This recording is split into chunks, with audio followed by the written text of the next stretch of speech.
Hoje o assunto é sobre a asma, uma doença prevalente em todo o mundo. Nos países desenvolvidos, estima-se que até 10% da população tenha asma. No Brasil, esse número fica entre 4,5% e 8,5%, vai depender da região em que você mora. Aproximadamente 20 milhões de brasileiros sofrem com a doença. E essa doença afeta todas as idades, todas as classes sociais e dá enormes gastos ao sistema de saúde. Primeiro, na prevenção e segundo, na possibilidade de uma evolução muitas vezes fatal. Vejamos o caso de uma artista famosa, Fernanda Young, recentemente. A asma é uma doença crônica, inflamatória e intermitente, que causa uma variável obstrução das vias aéreas e também leva a uma hiperreatividade pulmonar. A gente vai assistir agora um vídeo desenvolvido pelo grupo de asma australiano, que mostra a história de um paciente portador da doença.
Hey mate, you alright?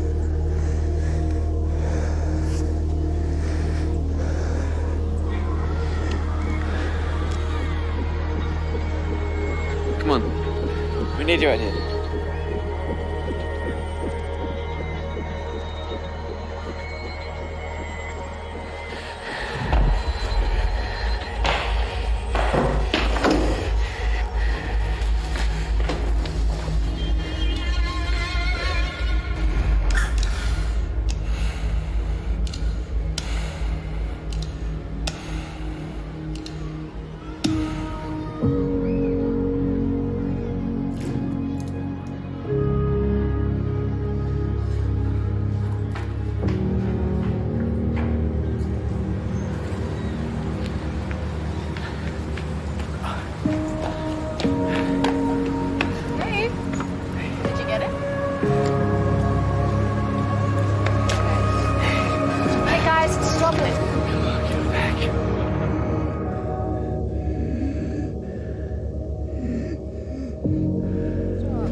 Guys, give it back.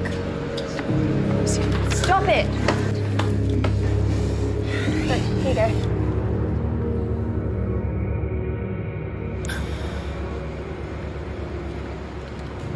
Those two are idiots.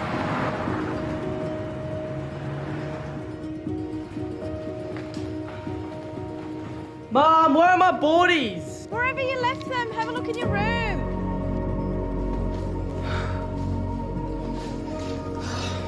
They're not here. Don't forget your Ventolin and spacer. See you, Mum.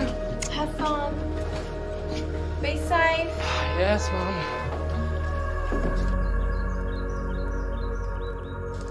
How's it looking? I think you need to cook for a little bit longer. Reckon? Yeah. Did anyone bring any real food? You didn't bring anything? I've got some chips.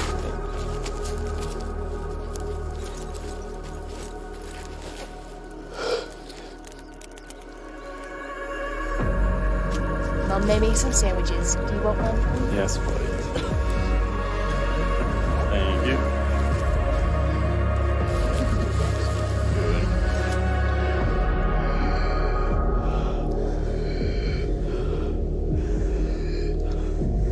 You want one too, Josh? Dude, you alright? Josh, are you having a nursing attack? It's okay. Just tell me where your inhaler is. Check his bag, see if he has it. It's not here. Didn't bring it. What do we do? I don't know. We should call an ambulance. What? My friend, he's having an asthma attack. We don't know what to do. Please just hurry.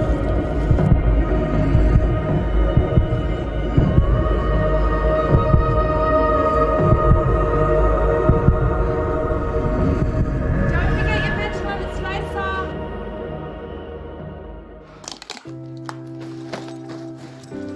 See you, Mum. Have fun. Be safe. Okay.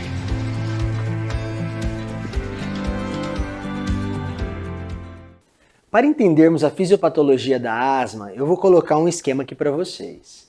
Nesse esquema a gente mostra a influência determinante da imunoglobulina do tipo E, com a ativação do mastócito, liberação de histamina e, consequentemente, o desenvolvimento da fase aguda da doença. Também temos o envolvimento de outros grupamentos celulares, como os eosinófilos e os linfócitos T, na resposta humoral, determinando assim a fase tardia, que se desenvolve geralmente 12 horas após o início, a sensibilização inicial. Nessa fase a gente tem um processo inflamatório crônico e por isso os corticoides atuam tão bem na asma. Aqui a gente vai poder observar a evolução desse broncoespasmo, esse processo inflamatório característico da doença.